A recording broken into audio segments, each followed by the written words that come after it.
গত 21শে জুলাই রাজধানীর উত্তরায় মাইলস্টোন স্কুল অ্যান্ড কলেজ ক্যাম্পাসে বাংলাদেশ বিমান বাহিনীর প্রশিক্ষণ বিমান বিধ্বস্ত হয়ে হতাহতের ঘটনায় বাংলাদেশ সেনাবাহিনী তাৎক্ষণিক ঘটনাস্থলে পৌঁছে উদ্ধার কার্যক্রম শুরু করে এবং আহতদের দ্রুত চিকিৎসা সহায়তা নিশ্চিত করে।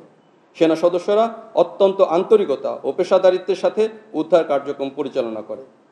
উক্ত দুর্ঘটনায় আহত 41 জনকে সিএমএইচে ঢাকায় চিকিৎসা প্রদান করা হয়েছে, যার মধ্যে এখনও 11 জন সিএমএইচে চিকিৎসাধীন রয়েছে।